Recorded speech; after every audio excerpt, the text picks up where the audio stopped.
a little picture of them.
Fill it up 10 times. You take a look at outside what's going on all the way down to the river. The beautiful, beautiful Hudson River. They're outside watching this now at levels that nobody's ever seen before. They've never had it. And I want to thank Jim Dolan. He's been incredible. He's been just incredible. The job they've done. Thank you. But I'm thrilled to be back in the city I love, and thousands of proud, hard-working American patriots. You're with me. We're all together. We've always been together. And I'd like to begin by asking a very simple question. Are you better off now than you were 4 years ago?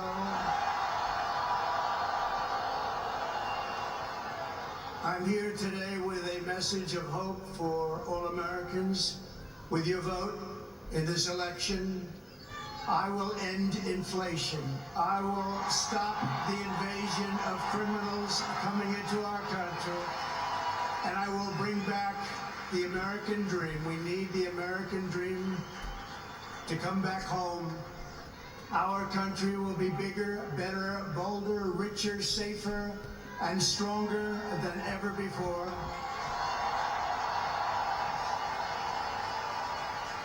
This election is a choice between whether we will have 4 more years of gross incompetence and failure, or whether we will begin the 4 greatest years in the history of our country.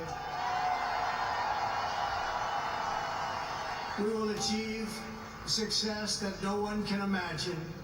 We will have the strongest economy, the most secure borders, the safest cities, the most powerful military, the best trade deals, and we will dominate the frontiers of science, medicine, business, technology, and space. And I'm asking you to be excited about the future of our country again.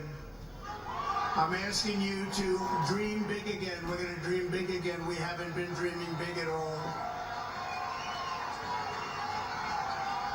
This will be America's new golden age. It's going to happen quickly, too, very quickly. Every problem facing us can be solved, but now the fate of our nation is in your hands. Next Tuesday, you have to stand up and you have to tell Kamala Harris that you've done a terrible job, that crooked Joe Biden has done a terrible job. You've destroyed our country. We're not going to take it anymore. Kamala, you're fired. Get out, get out. You're fired.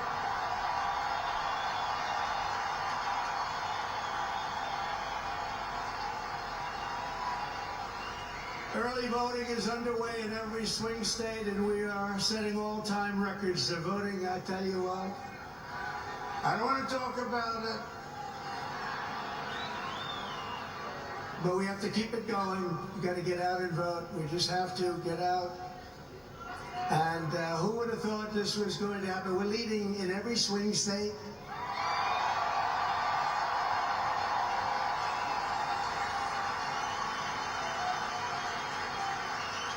But it doesn't mean a thing. It only means how are we doing at the end. So look, we have 9 days from now, and we're going to defeat Kamala Harris, and we're going to win back the beautiful White House, and we're going to make America great again, and it's going to happen fast.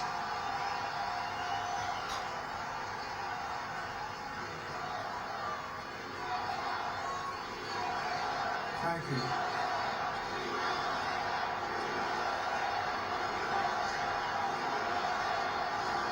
In less than 4 years, Kamala Harris has shattered our middle class. She cast the deciding votes that launched the worst inflation in the history of our country. She cost the typical American family over $3,000 in a short period, but over $30,000 over the last 3 years. She killed 50,000 manufacturing jobs this year alone. Now Kamala wants to raise the typical family taxes by nearly $3,000 a year and impose a 33% tax hike on all domestic production. If Kamala Harris gets 4 more years, our economy can never recover. If I win, we will quickly build the greatest economy in the history of the world.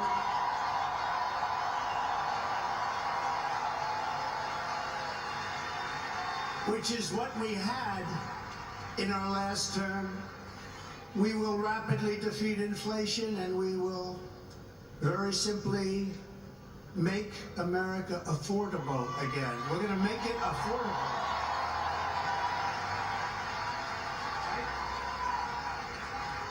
I will massively cut taxes for workers and small businesses, and we will have no tax on tips, no tax on overtime, and no tax on Social Security benefits for our seniors.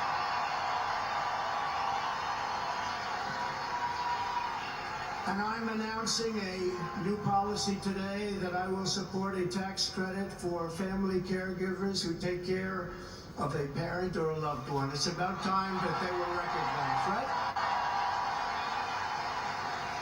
They add so much to our country and are never spoken of, ever, but they're going to be spoken of now. Thank you all very much. I'll also make interest on car loans fully tax deductible, but only for cars made in America.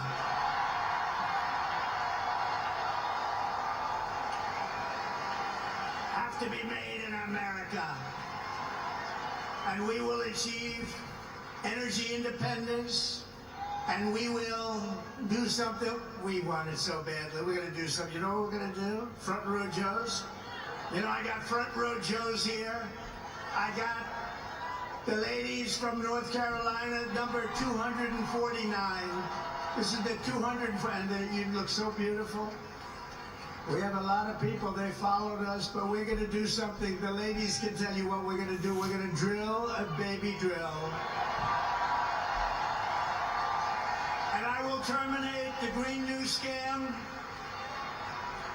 and we'll cut your energy prices in half, 50%, within 1 year from January 20th. Is the fake news hearing that?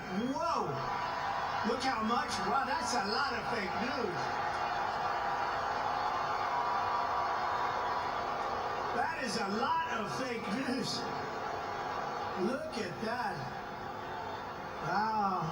That's got to be a record, Mr. Speaker. I think that's a record. That is a lot of fakers back there. To bring back millions of jobs, we will give our companies the lowest taxes, the lowest energy costs, the lowest regulatory burdens, and free access to the best and biggest market on the planet.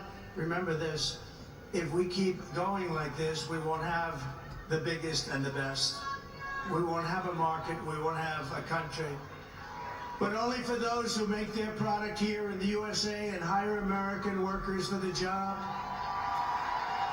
And if these companies don't make their products here, then they will pay a very stiff tariff when they send their products into the United States for the privilege of competing with our workers and our now protected companies. We're going to protect our companies. They're not leaving anymore.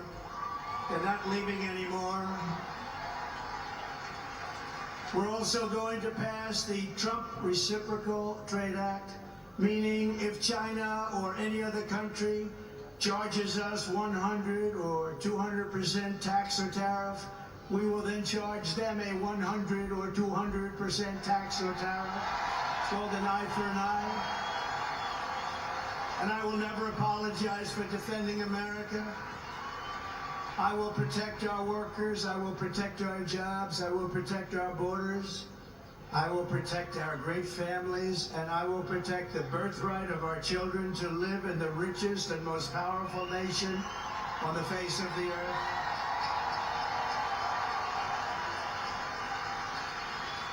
As we rescue our economy, I will also restore our borders. There's never been anything like it. It's bigger than inflation. It's bigger than the economy. What they're doing to our country, they're allowing criminals from all over the world to enter our country.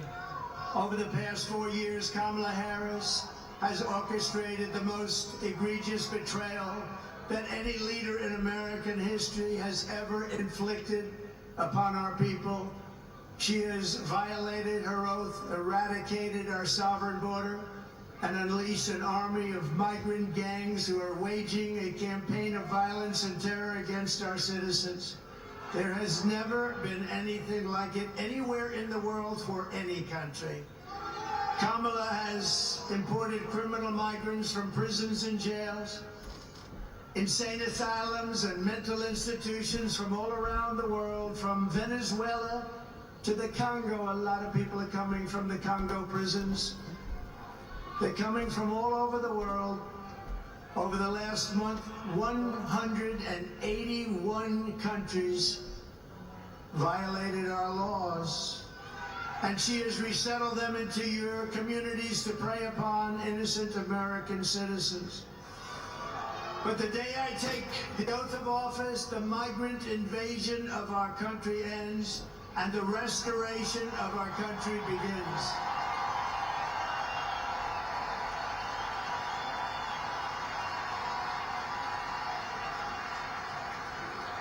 One of the deadliest and most vicious migrant gangs that Kamala has imported into our country is the savage Venezuelan prison gang. Nice group of people. They got together in prison, the worst prison in the world, they say. It's called Tren de Aragua.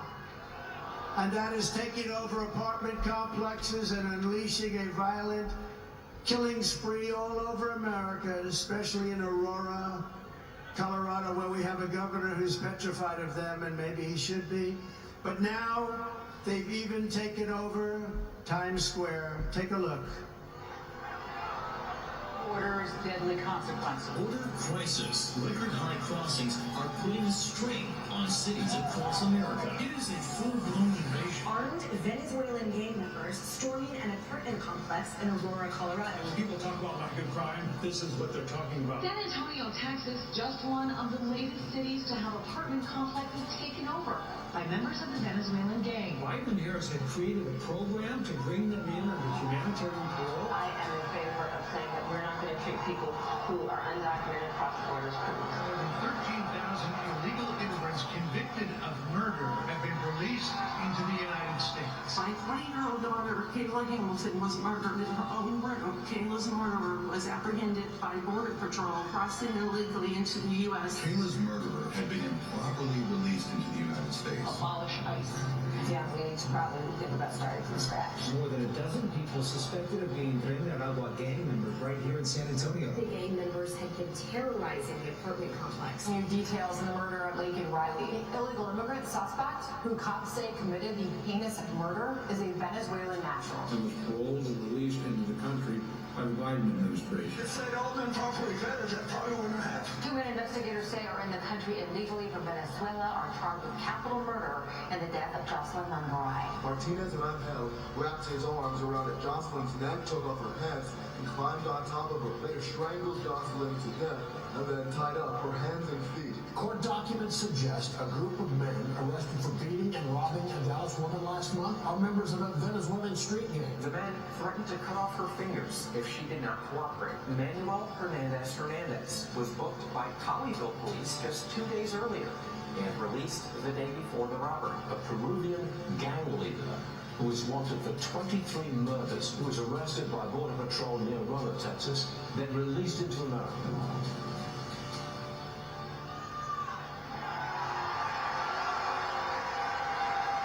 That's who we're allowing into our country. We're not going to have a country any longer. That's who we're allowing in.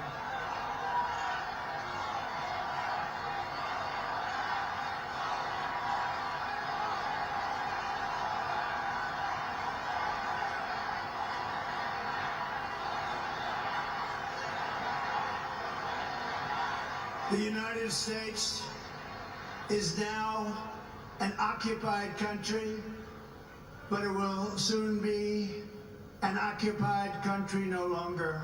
Not going to be happening. Not going to be happening. November 5th, 2024, 9 days from now, will be Liberation Day in America. It's going to be Liberation Day. On day one, I will launch the largest deportation program in American history to get the criminals out. I will rescue every city and town that has been invaded and conquered, and we will put these vicious and bloodthirsty criminals in jail. We're going to kick them the hell out of our country as fast as possible. And to expedite removals of Tren de Aragua and other savage gangs like MS-13, which is equally vicious, I will invoke the Alien Enemies Act of 1798. Think of that. That's how far back. That's when they had law and order. They had some tough ones.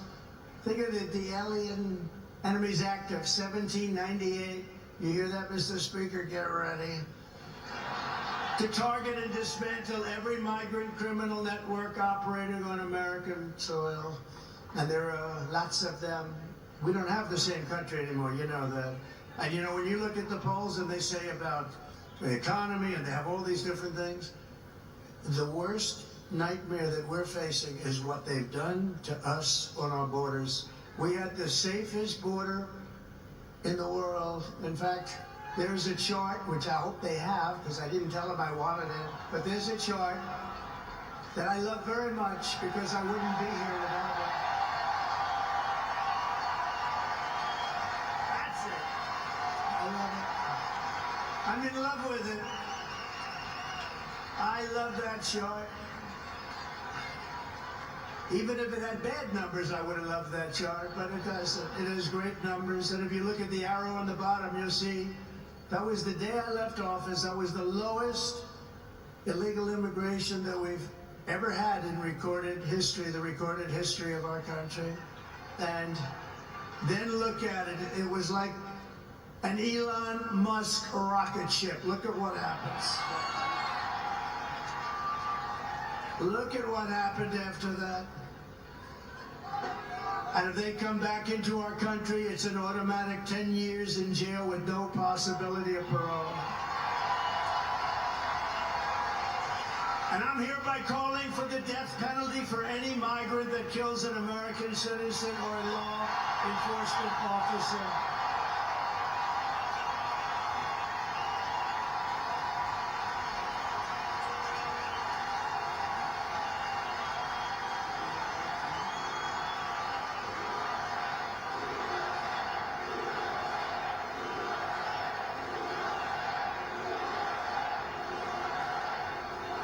Under Kamala, America is a sanctuary for criminals and for illegal aliens that are in our country illegally. I will immediately ban all sanctuary cities in the United States.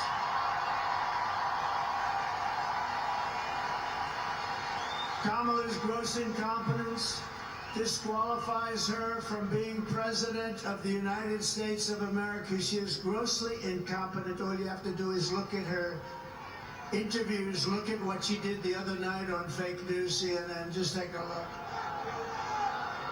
She couldn't answer a question. She's unfit for office. Everyone knows it. No one respects her. No one trusts her. No one takes her seriously. Everyone knows she is a very low IQ individual.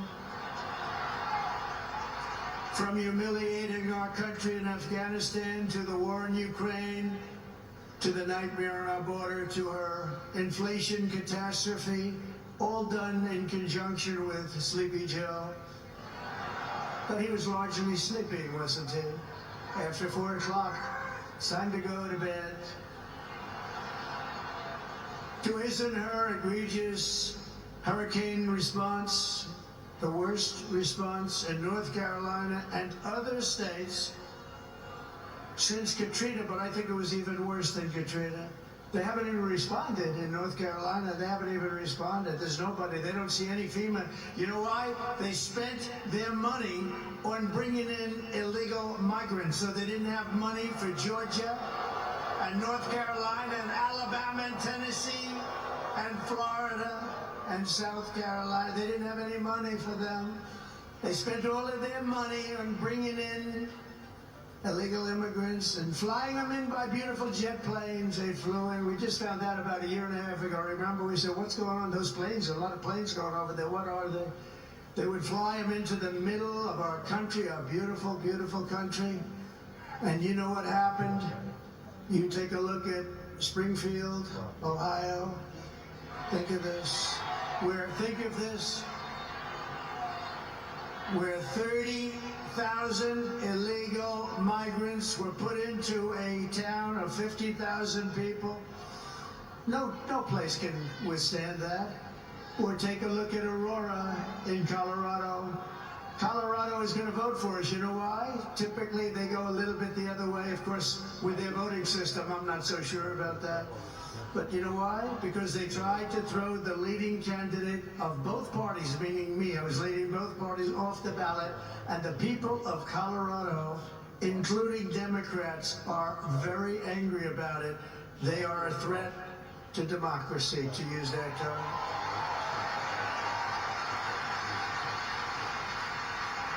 Isn't it nice to have somebody that's your president that doesn't need a teleprompter? We haven't been on teleprompter for a long time.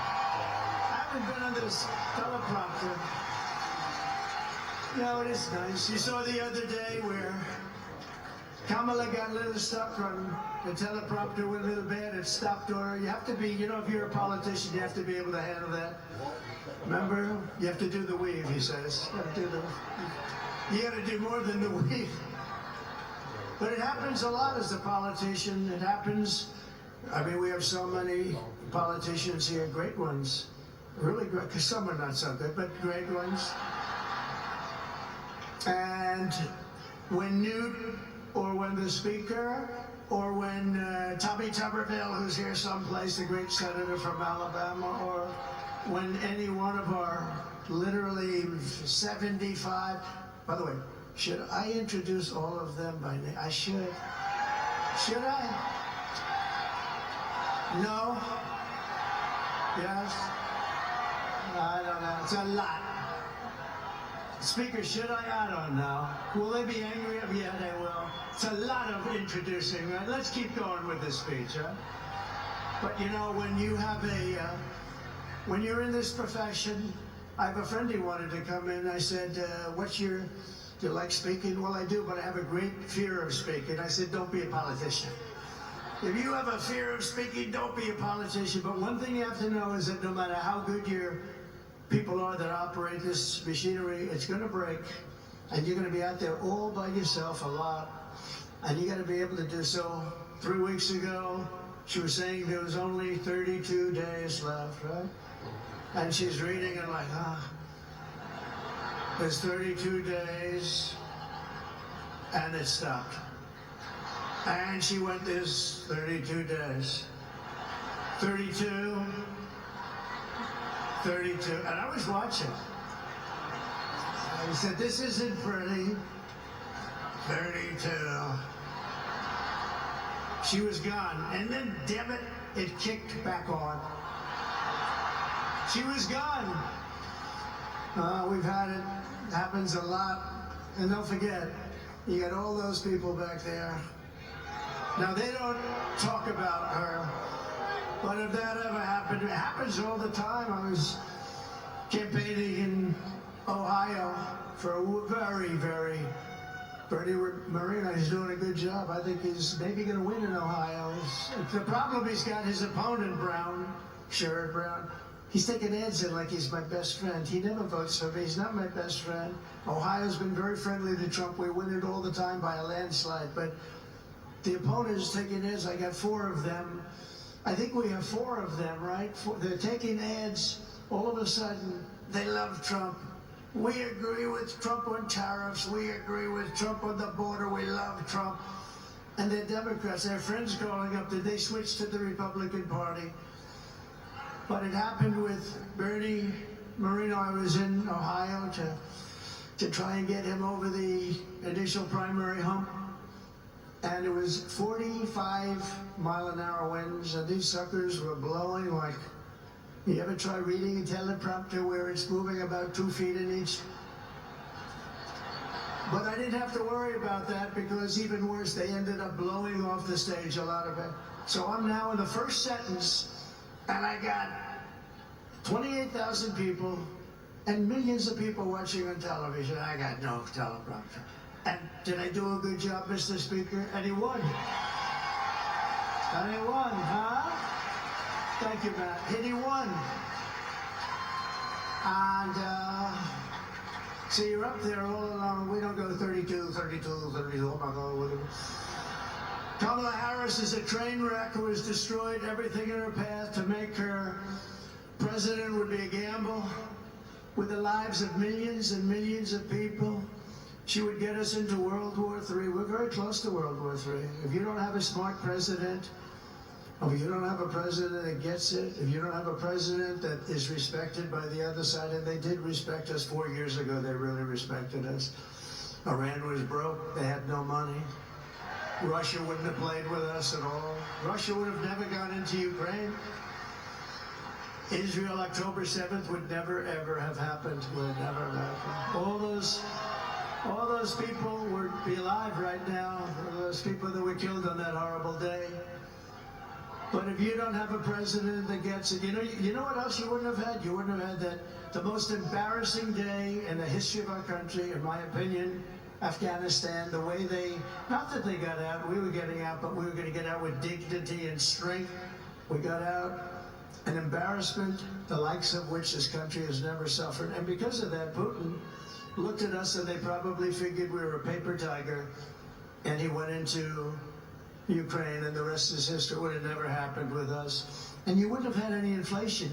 We had the best economy, but we had no inflation. And inflation has destroyed a lot of seniors on fixed income and A lot of people in this room have been virtually destroyed by inflation. You wouldn't have had inflation. They screwed up our energy, and it went up so much, and then they started spending far too much money on things like the Green New Scam, which is just a scam, just a complete scam. They actually admitted that, if you think about it. But she would get us into World War III because she's incompetent, can't do the job, unfit for it, and then all of your sons and daughters will end up getting a little notice. They'll say, Mom, Dad, what is this little green piece of paper? Ay, darling, that's a draft notice. They're drafting you to go and fight in some country that I've never heard this country. I've never heard of this country before. Oh no, I don't want my baby to fight. I don't want my baby to be killed.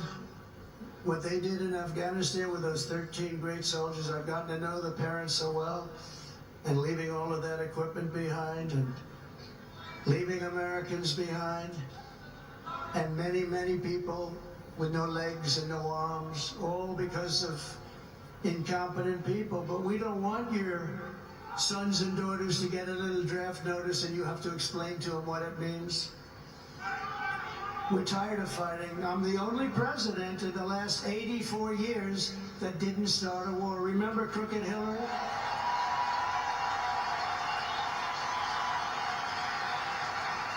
Remember Crooked Hillary Clinton? Crooked Hillary, oh, she was a beauty. During one of our many debates, she said, look at him, listen to him. He's going to start a war.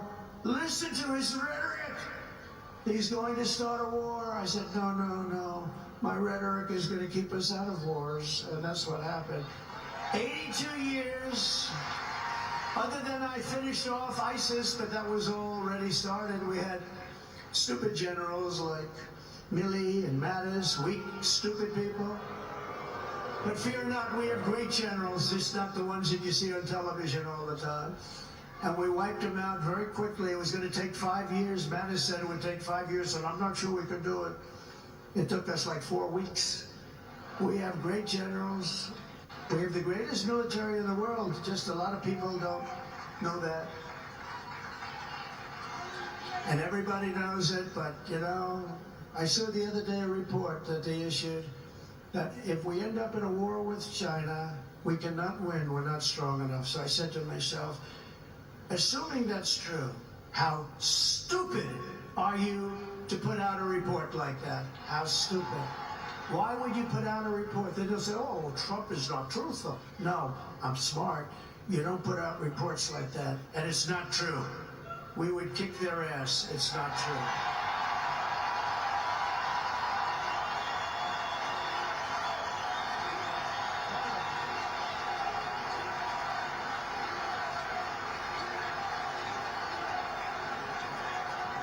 Our enemies are laughing at her.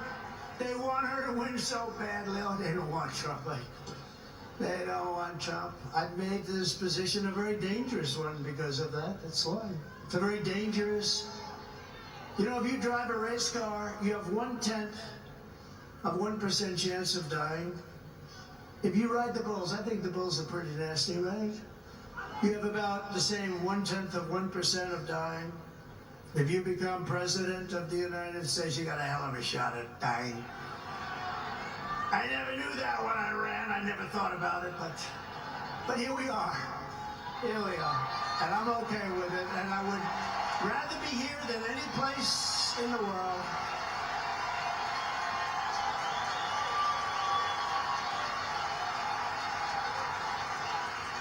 It's called a very dangerous profession. But if we win, our enemies won't be laughing anymore. They're not going to be laughing. And you know what? The truth is I got along with all of them. I got along with Putin. Ukraine was the apple of his eye, but I said, Vladimir, don't go in. Remember, I ended the pipeline in Europe. I ended the pipeline in Europe. And then when Biden came in, he approved it. But he ended the Keystone pipeline, the one in America. So he got it a little mixed up, didn't he, huh? Nord Stream 2, I said, we're ending Nord Stream 2. Everybody said, what is Nord Stream 2? I said, that's the massive Russian pipeline where they're going to make a fortune, where they're going to Germany and all countries in Europe. So I said, you mean we're fighting to help them with NATO and spending all of that money, and they're paying the person and the group that we're fighting billions of dollars a month? What the hell are we doing? I ended it. It was dead. And Biden came along and he approved it.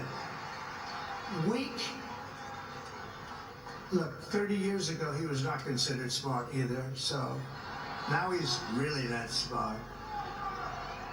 If we win, America will be respected, and even if it's necessary, feared again. It's not the worst word. On issue after issue, Kamala broke it, but I will fix it. Oh, we're going to fix it. But we're just not running against Kamala. I think a lot of our politicians here tonight know this. She means nothing. She's purely a vessel, that's all she is. When you see her up there talking about the grass on my front lawn, I grew up in a middle-class neighborhood and I had grass on my front lawn. Yeah, but we're asking, what would you do to fix the country?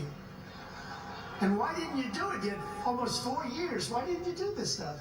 Now she's, she's becoming more MAGA than those politicians I just told you about from the different states.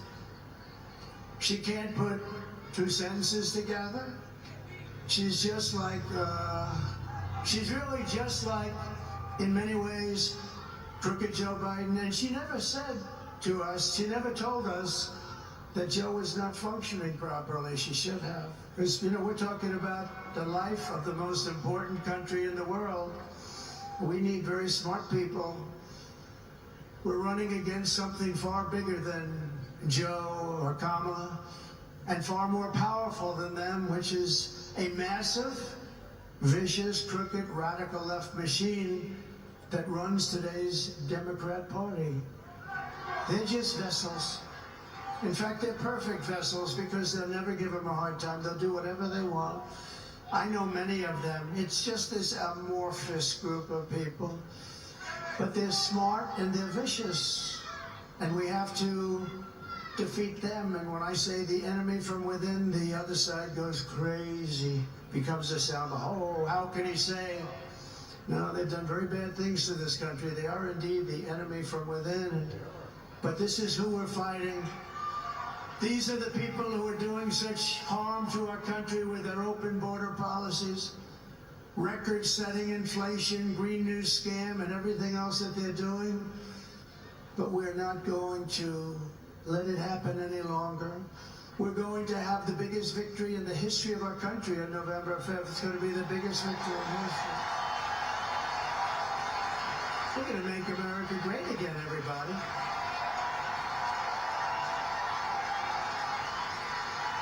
On top of it all, Kamala says she would not do one thing differently from Joe Biden, which is totally disqualifying. And you have to remember this.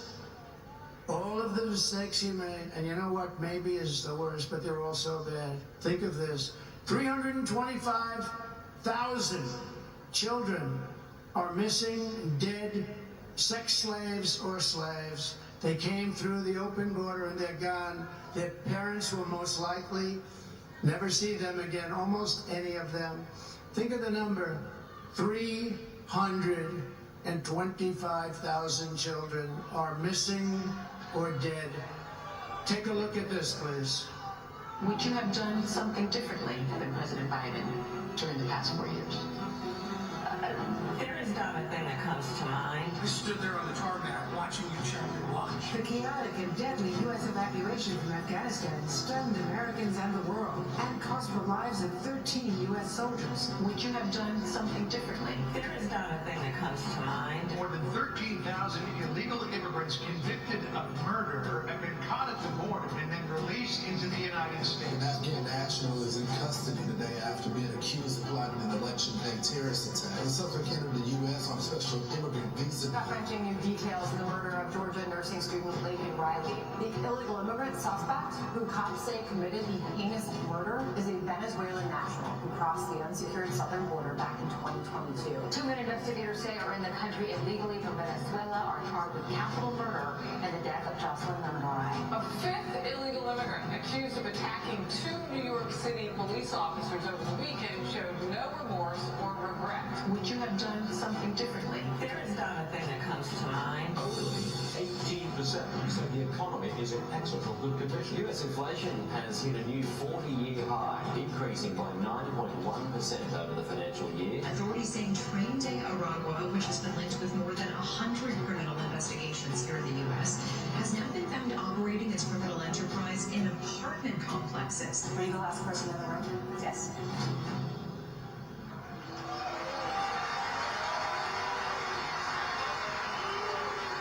So if you want to end this disaster, you got to get out and vote. Just go out and vote. You got to get out. We have to put it away. We're close. We're so close. You know, usually the Republicans are losing in the first week in the early voting. And we did something that has not been done. I don't think, Speaker, it's been done yet, but it's been done for us. We're leading every one of the swing states, all 7 of them. We usually get them from behind. Because Republicans like to vote on a thing called Election Day. You know, in the old days we had election days. Today we have election periods. They go on forever. And last time they went beyond and start early, start late, do whatever the hell you want. You know, we got more votes in 2020 than any sitting president in history by millions. Okay. And we did great, obviously, in 2016 we won, but we did much better in 2020. But everything, nothing compares to what's happening. I mean, you have tens of thousands of people standing outside watching us on a television, and we love you out there. We love you. They're watching.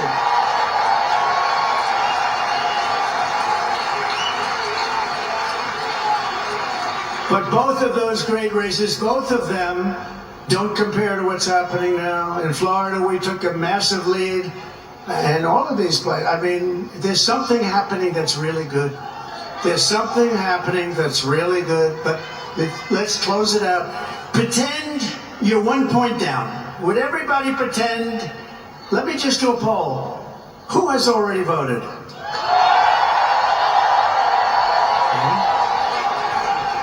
Who is going to vote? That's what I like.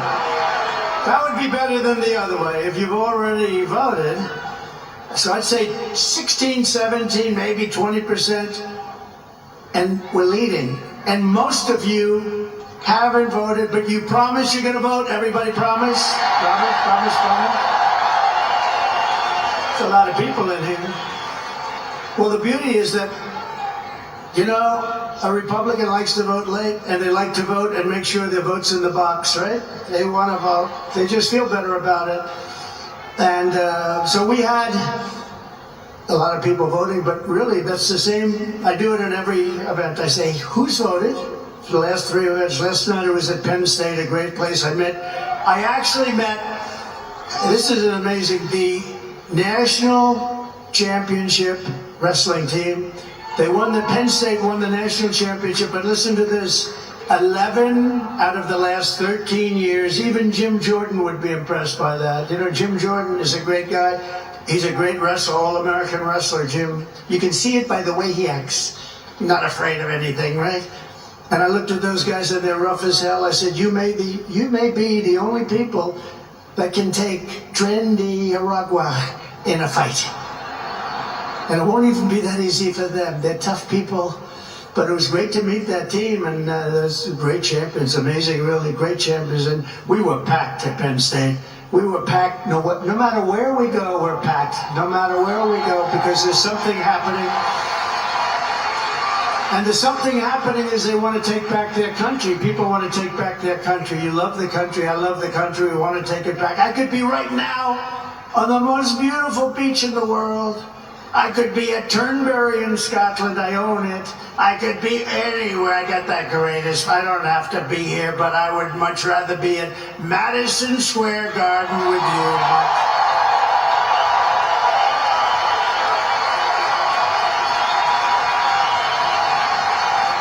So we're thrilled to be joined today by an incredible group of patriots who are going to help us save our country, including our next Vice President, J.D. Vance.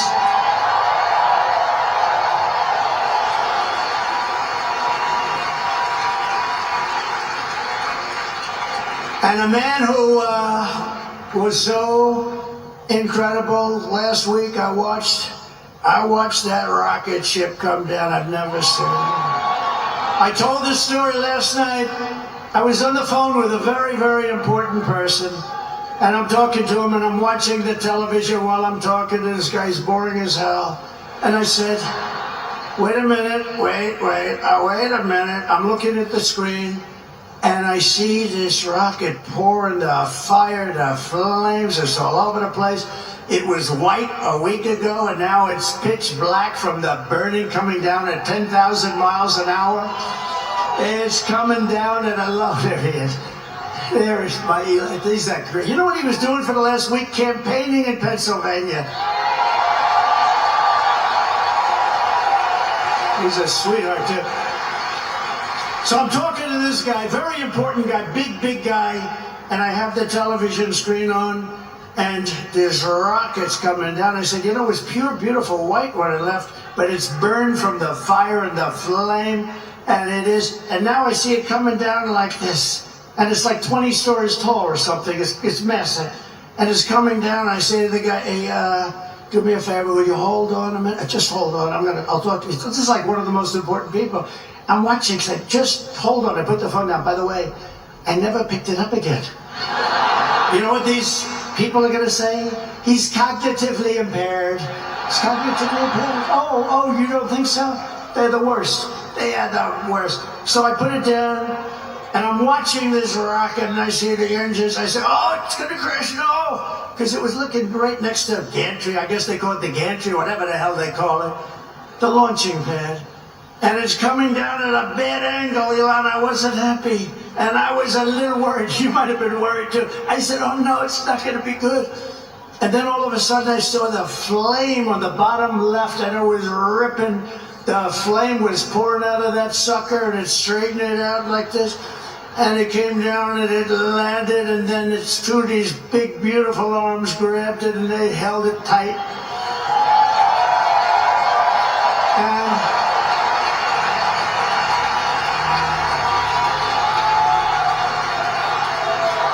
And I said, I wasn't sure if it was a movie. I thought it might be one of these crazy movies.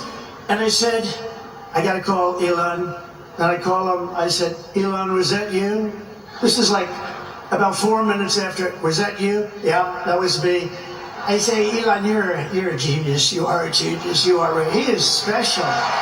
He is special. And you know what he wants more than anything else? For our country to be really well run, solidly run, to be run democratically, all the things that everybody in this room wants. And I mean, honestly, he left that pad and he went to Pennsylvania to campaign. Can you believe it? And I asked him a couple of questions. I said, Elon, let me ask you a question. Can Russia do that? No. Can China do that? No.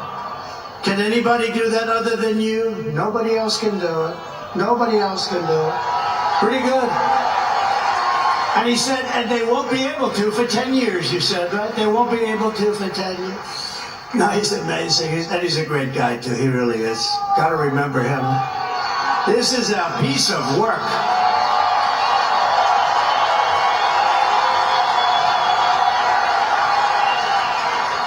You know, we had a black hat, right? You saw him with a black hat at Butler. He was there, and it was beautiful. We had 101,000 people celebrating a great firefighter, a great guy, Corey. And Elon got up, and I didn't even know we made a black hat. I've never seen anybody wear it. I see the red hats all over the place, the white hats. I see all different, but I never saw black. But he liked the black. You know, he said it was different. It's a black hat with black letters, okay? It's called Understated. And I said, do you like that hat? He said, I love that hat. I call it Dark MAGA. But you know that after that evening, That became our #1 best-selling ad for that week. All I have to do is put something on them now. You're great. And thank you very much. Thank you very much. It's great. Thank you.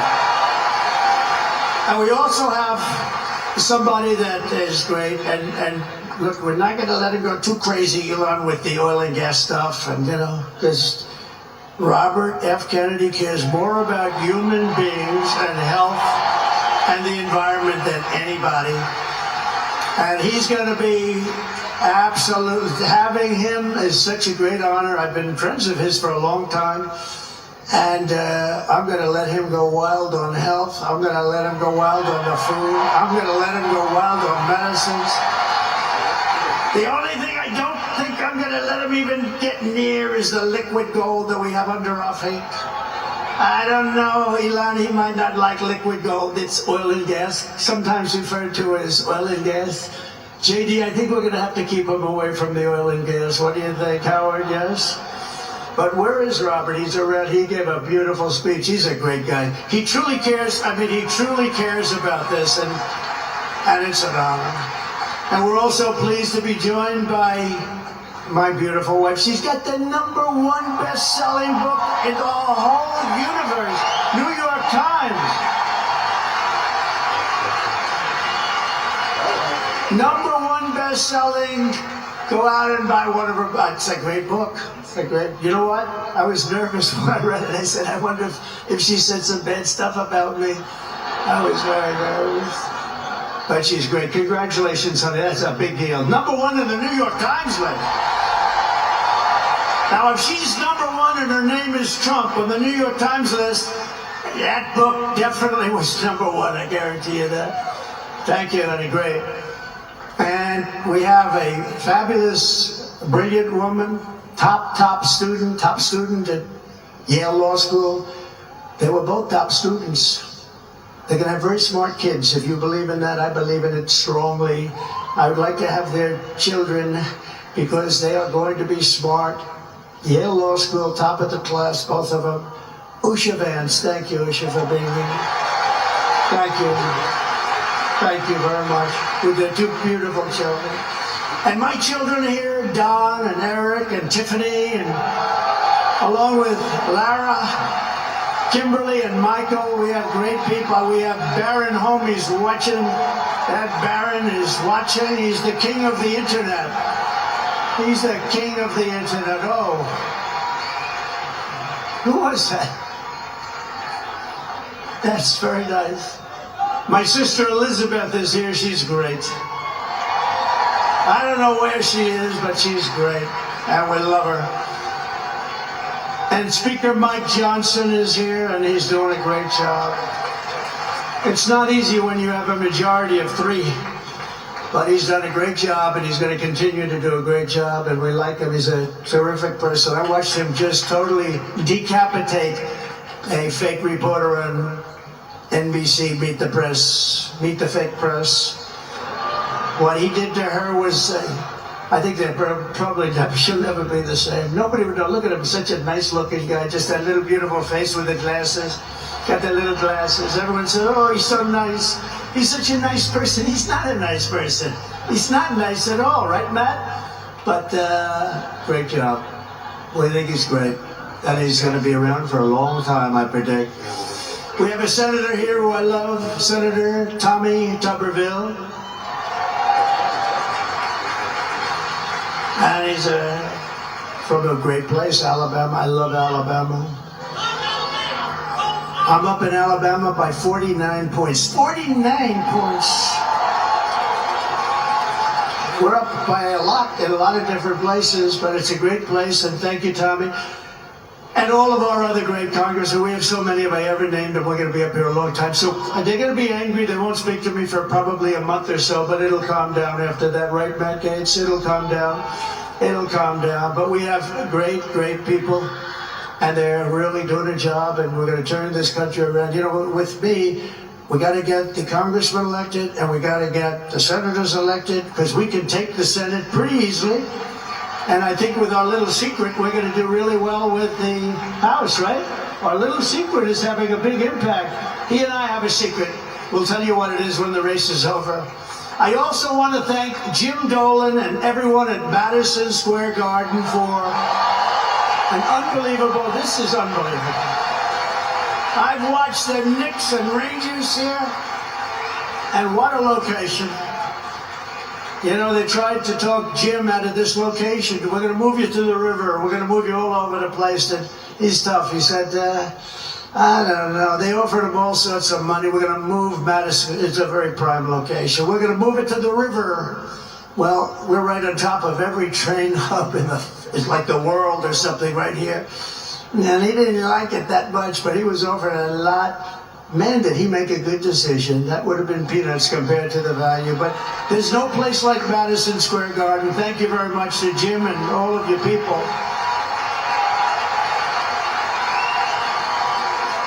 But here are the facts.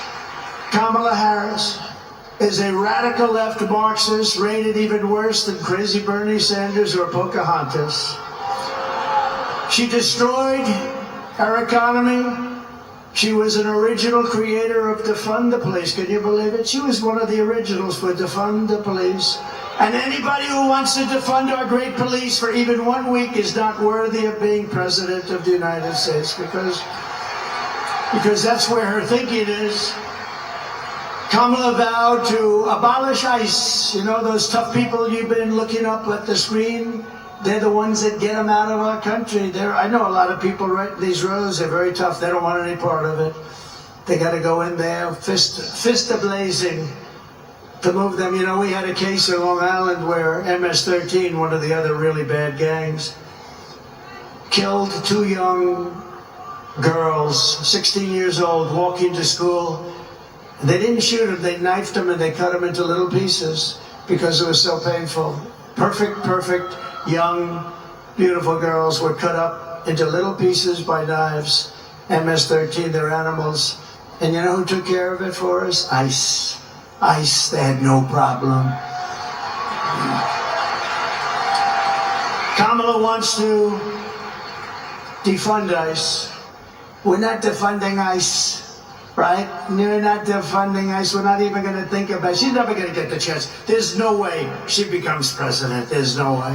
Radical left lunatic who she destroyed San Francisco. She destroyed, along with Gavin Newsom, the governor, who's the worst, one of the worst governors in the country. They destroyed California. And she's not going to get a chance to destroy our country any further. We're going to get it back fast. She wants to ban fracking. And as California Attorney General, she redefined child sex trafficking, assault with a deadly weapon, and rape of an unconscious person as a totally nonviolent crime. She pledged to confiscate your guns. Is there anybody in the room that would like to give up their gun to come? I had a feeling you might say that. And endorsed a total ban on handgun ownership. I don't think that's good. When a criminal crawls into your house at night, it would be nice to be able to at least have a chance, wouldn't it? Wouldn't it be nice? She even called for free sex change operations on illegal aliens in detention at taxpayer expense. Think of it, at taxpayer. She said they're caught, they're illegally detained, but if they want a sex change operation, she's all in favor. Now, she gave this stuff up about a year ago, a little more, because it didn't work. It wasn't working too well with the electorate. But she'll be back to it because that's where it is. She's a radical left person from San Francisco. She destroyed the place. But you know, she lied about that, but she also lied about something very important. For years and years, she said she had a job at McDonald's. And the reason I went there last week, do you know that I got a call from Sundar, very smart guy at Google. He said, this is the most amazing thing. We've had just about more hits on this crazy McDonald's store. And I went there just to prove a little point. See, you never know how something's going to work out, Mr. VP, do you? But he called and he said, we've had more hits on McDonald's than, I think he said, anything we've ever had, but let's say it's close. And did anybody watch Joe Rogan recently? Right?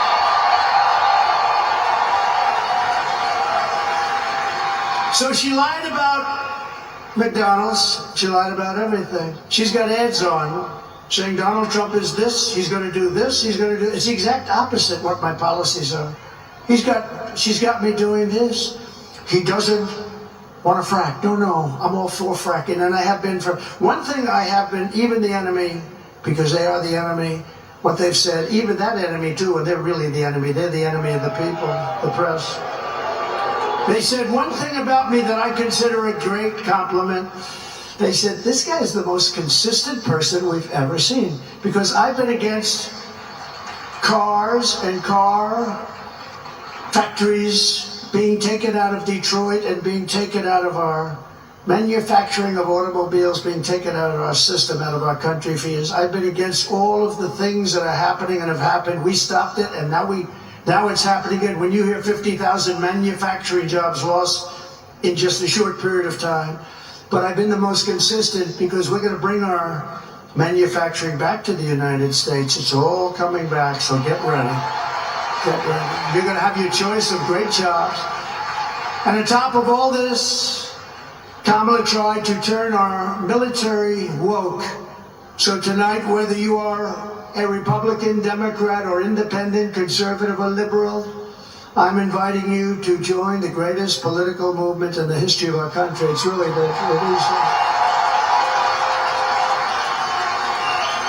you know, it's the greatest movement in the history of our country. I tell the story that years ago, there's a guy, a great guy, older guy now, very old, but he was great, conservative guy, Pat Buchanan, right? We know Pat Buchanan. He came in second in the New Hampshire primary. And for 45 years, he made an unbelievable career of it. He was a hot item. He was on every show. He came in second in one primary. We came in first in 50 primaries.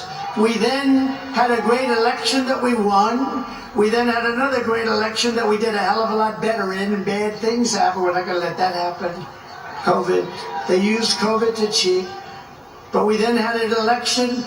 But now we have the election of, well, this will be, in my opinion, I have to say if, because, you know, there's always risks, I guess. But if we pull this off, this will be the biggest political event in the history of our country. Right?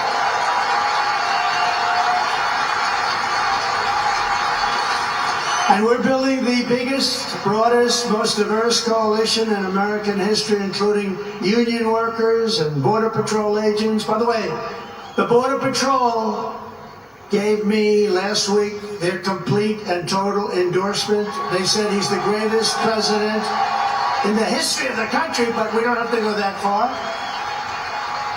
And they said there's never been anybody like him on the border. They said to him, the fake news said, has she ever called you? No. They didn't like that answer, by the way. Then they asked her, have you ever called? No, she never called. Almost 4 years, she never called, not once, the Border Patrol. And she was the border czar. She was in charge of the border. Now, think of it. 4 years, she never called. Now she's trying to say, well, you know, I was really not the border. Whether she was the border czar or not, she was put in charge of the border by Sleepy Joe. Then he went to bed. He put her in charge, went to bed. She did the worst job on the border than anybody has done in the history of the world. There's never been a border like this in the world. And a third world country would fight people with sticks and stones to stop them from pouring into that country. And we let them just come right in. What a shame, what a shame. Police and firefighters also. We have every endorsement from virtually every sheriff's department, police department. I don't think they have one cop. They're looking for just one cop. Is there one? Well, they're not going to be in New York's finest. By the way, how good are the police outside? New York's finest. And you know, I want to thank Mayor Adams, because Mayor Adams has been treated pretty badly. You know, when he said that this whole thing with the migrants coming into New York, this is just not sustainable. You know, we can't do it. We're trying to run a city. We got 100,000 migrants coming. We can't do it. It just can't do it. It's not feasible. It's not good. He said it very nicely. I said, well, he's going to be indicted by these lunatics for saying that. A year later, he got indicted. I think they upgraded his seat in an airplane. This is a very serious charge. They've upgraded my seat a lot too. I used to fly commercial. I don't fly it so much anymore. But they'd see me back there and, sure, would you like an upgrade? I don't know, maybe it's something else. But I have to tell you, he's been really great. And he said that they shouldn't be calling Trump a dictator because it's not true. That's nice. That was nice. Very nice. So we want to thank Mayor Adams is going through a hard time with these people. These are lunatics, by the way. They've weaponized the Justice Department against their political opponent. I am under investigation more than the great, late Alphonse Capone. My father's looking down on me right now. He was a tough guy, but he was like legit. And I know my mother's in heaven. I'm not 100% sure of my father, but it's close. But he's looking down at me right now. And he's saying, how the hell did this happen to my son? He's not a bad person. I'm a good person. All we want to do is straighten out our country. But all of the veterans are with us, all of the steel workers. I saved our steel plants, and I don't like Japan buying U.S. Steel. U.S. Steel used to be like Elon Musk, like 70 years ago, the biggest, the best company in the world. You know that, Elon? You wouldn't know, he's too young to know. U.S. Steel was the big baby. That was a big, I don't know. There's something nice about U.S. Steel being the biggest as opposed to Google. You know, it's like a different kind of a company. But we sort of need steel in this country. Like, we're not going to go to war with me as your president, but if we, on the long shot that we do, we don't want to say, we need steel, can we get it from China? Or can we get it from someplace else? But, you know, it's always a possibility, but I will tell you, you're not going to have a war with me, and you're not going to have a third world war with me, that I can tell you. But we need steel. And I would not approve U.S. Steel being bought by Japan. I wouldn't do it. Just out of psychologically not good. We'll help them out, but I don't like it. We're seeing historic levels of support among our black population, Hispanic population, and our Asian population. Jews, Muslims, by the way. Did anybody see yesterday? Did anybody see what took place? I was with the Muslims yesterday in Michigan. And when the polls first came out, they had 100%, I had 0. And yesterday, I watched this anchor on CNN almost choke. She said, something's happening in Michigan, big population, a couple of 100,000, a lot of votes. Something's happening, the poll just came out. Trump is at 59, Kamala is at 8 with the Muslim population. They never saw anything like that either. And these are people, by the way, they're great. They just want peace. They want to have peace. And it's great. So Jews and Muslims and Catholics and evangelicals and Mormons, and they're all joining our cause in large numbers, larger than anyone has ever seen in this country before, larger than they've ever seen in any country. And the Republican Party has really become the party of inclusion, and that's something very nice about that. And we're a big, powerful party, and they're losing it. They're really losing it. Together we will lift America to glory beyond your wildest dreams. It's going to happen fast, too. So in conclusion, with your vote this November, we're going to fire Kamala, and we're going to save America.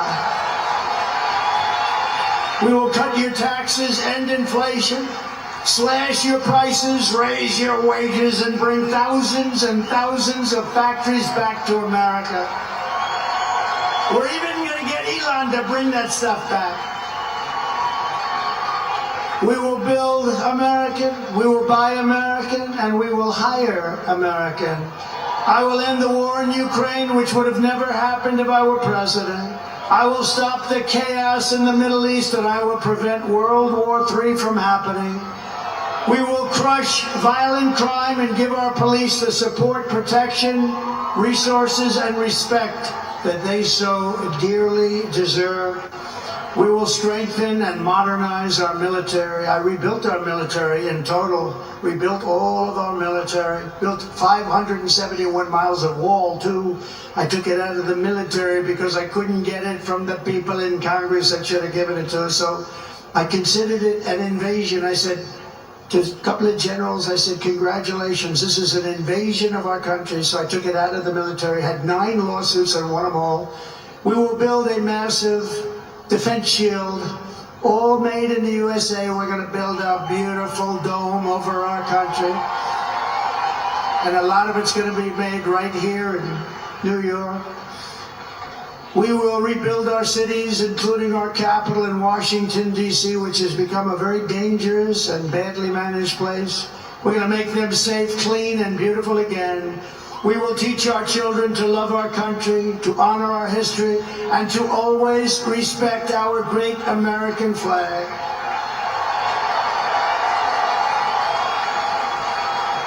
And as long as the Speaker of the House of Representatives is here, I would like to put forward a bill, because I watched 2 months ago as some very bad people, radical left people, by the way, nothing happened to them, in Washington, D.C., burned our American flags. They were burning flags. And I would like to suggest that we put in a bill, if you burn the American flag, 1 year in jail.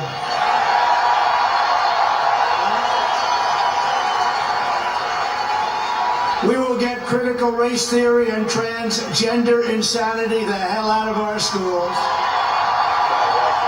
And we will keep men out of women's sports. I will defend religious liberty, I will restore free speech, and I will defend the right to keep and bear arms. Our Second Amendment is under siege.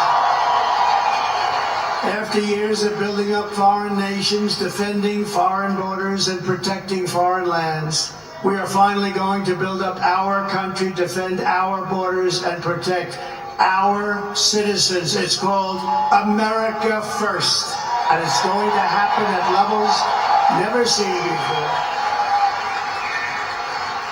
And I'll tell our friends, our allies, who sometimes treat us very badly, that it's about time we take care of ourselves.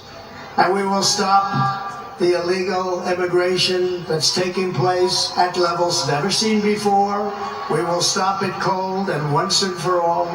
We will not be invaded. We will not be occupied. We will not be overrun. We will not be conquered. We will be a free and proud nation once again. Everyone will prosper. Every family will thrive. And every day will be filled with opportunity and hope. And very much so, it will be filled with the American dream. We're bringing back the American dream, and we're going to bring it back at the highest level that you've ever seen. But for that to happen, we must defeat Kamala Harris and stop her radical left agenda with a landslide that is too big to rig. So you need to get out and vote. Get your husband off the couch. The football game doesn't mean a damn thing. You got to get out and vote. Get up, Harry. Come on, Harry. Get up, Harry. Let's go. You're going to vote for the president, Harry. We're going to save our country. For the past 9 years, we have been fighting against the most sinister and corrupt forces on earth. With your vote in this election, you can show them once and for all that this nation does not belong to them.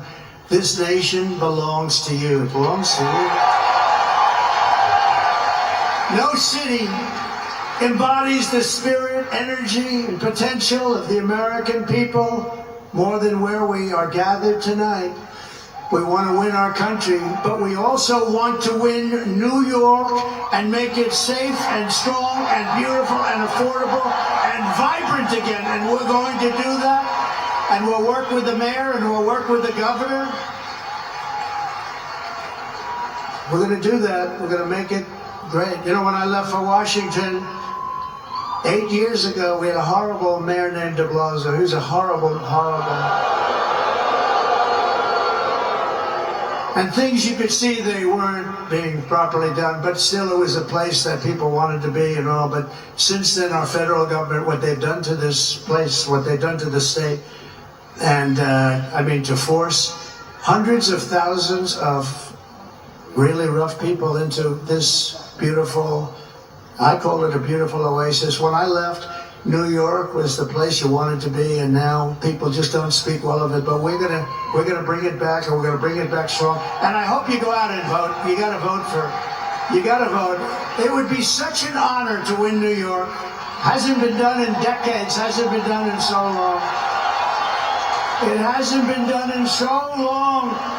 They all say, "Sir, you're wasting your money." I don't think so. Your crime is through the roof. Everything is through the roof. I remember during the debate, they said, "No, sir, this stupid person named David Muir from ABC Fake News." He said, "Sir, crime is not through the roof. Crime is down." I said, "No, it's not." I said, "It's not down, it's up. It's down." I was like debating three people. And him, I had that person next to him who I never even heard of. But it turned out the following day, they released the stats, and crime was up 45%. And what a shame, what a shame. We really need a fair press in this country. If we have a fair press, that's going to be 50% of the battle of bringing it back. But this is the city where I was born and raised, and this is the town that taught me that Americans can do anything when they want to. So no matter our differences, when we work together, there is nothing that we cannot achieve. From New York to Las Vegas, from Philadelphia to Phoenix, from Chicago to Charlotte, from Atlanta to Detroit, this nation was built by generations of American patriots who gave everything they had for our rights, our future, and for our freedom. Through freezing cold winters and hot scorching summers, through storms and setbacks and conflicts and danger, our American ancestors pushed onward, marched forward, and overcame every single obstacle that stood in their way.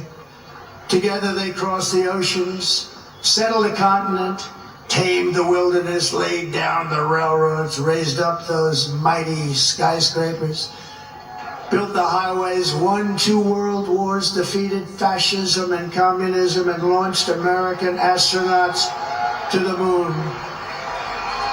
It was hardworking patriots like you who built this country, and 9 days from now, it's hardworking patriots like you who are going to save our country. After all we have been through together, we stand on the verge of the 4 greatest years in the history of the USA. With your help from now until Election Day, we will restore America's promise, we will put America first, and we will take back the nation that we all love. We bleed the same blood, we share the same home, and we salute the same great American flag. We are one people, one family, and one glorious nation under God. We will never give in, we will never give up, we will never, ever back down, and we will never, ever, ever, ever surrender.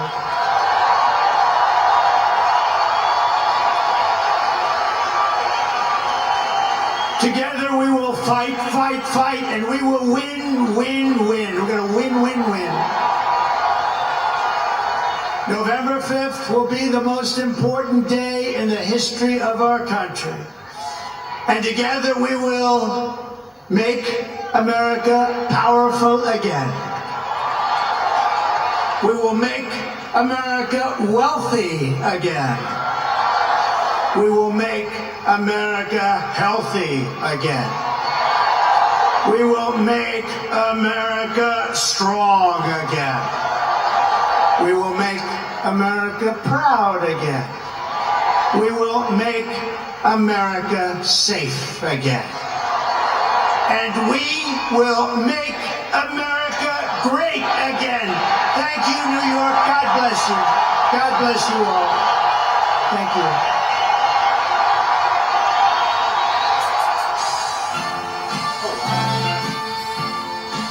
Donald Trump rocking Madison Square Garden, sold-out crowd, tens of thousands of people gathering to hear the President of the United States make his case with only 9 days to go. Hard to believe, only 9 days to go in this election, but what a raucous event. You had everybody from Melania Trump to Donald Trump Jr. to Eric Trump to Elon Musk, J.D. Vance, right on down the list, the who's who of who supports Donald Trump in this campaign, making the case that Donald Trump would make the best president of the United States with the election again 9 days away. Hello, everyone. I'm Jason Chaffetz, along with Molly Line, Lisa Booth, and Charlie Hurt.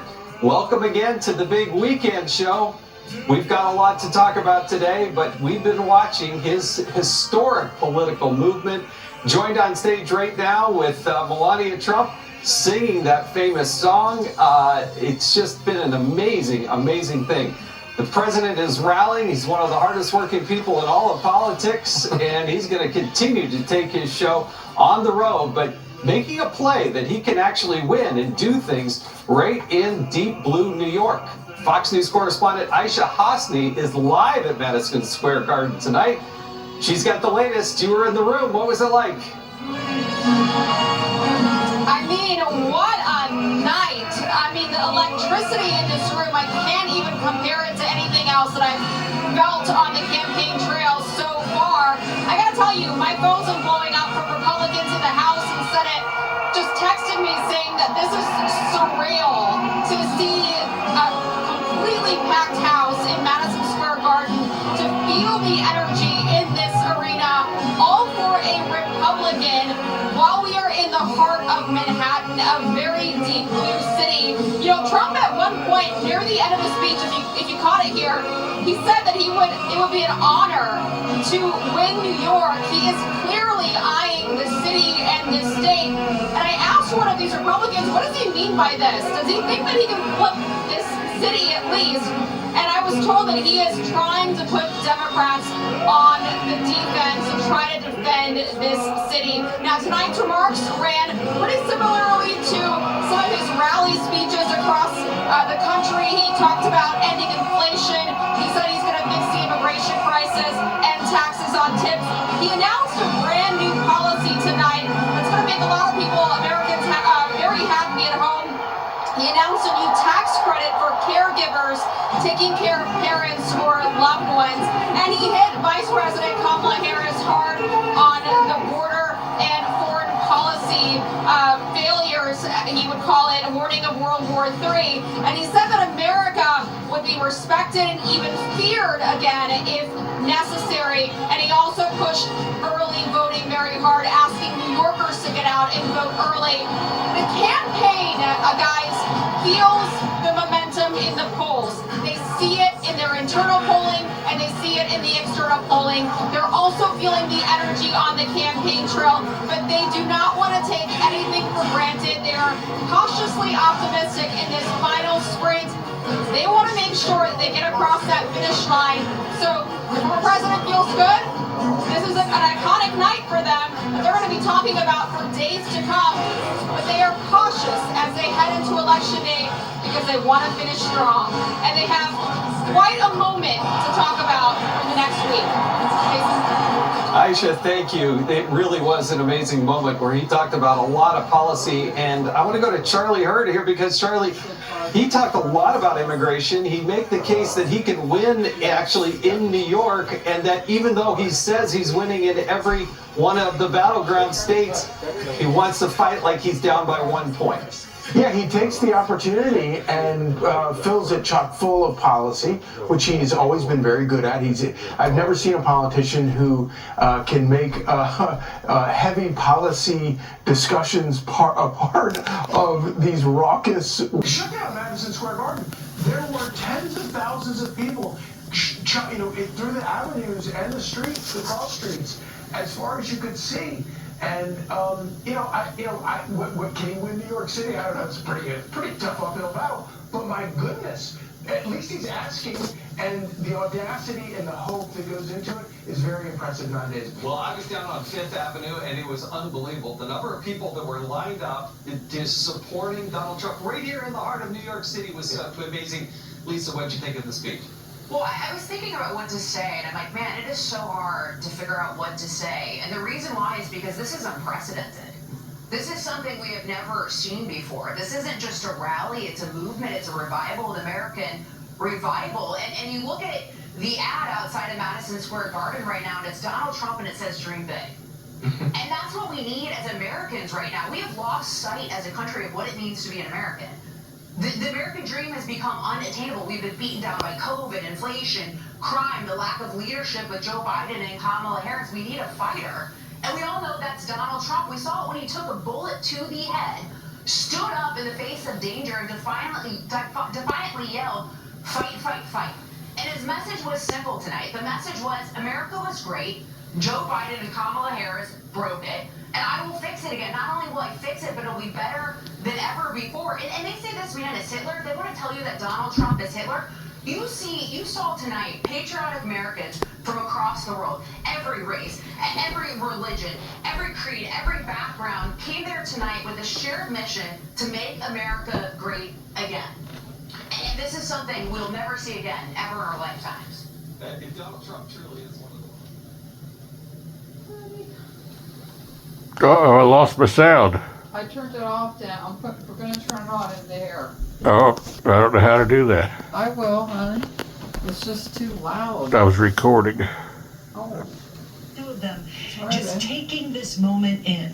It's not like any rally he's ever held before. He's had big rallies, filling airport hangars. This is entirely different. Like you said, Lisa, we'll never see it again.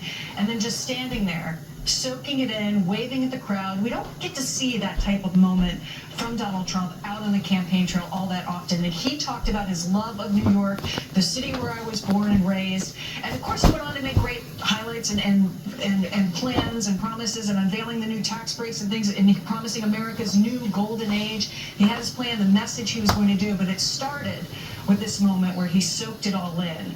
And I think when you look at something political, this is history, and it was worth taking that moment. Charlie, I believe we have some sound from Donald Trump. This is Donald Trump on the economy. I want to get your feedback on that, but let's listen to Donald Trump in his own words talking about the economy.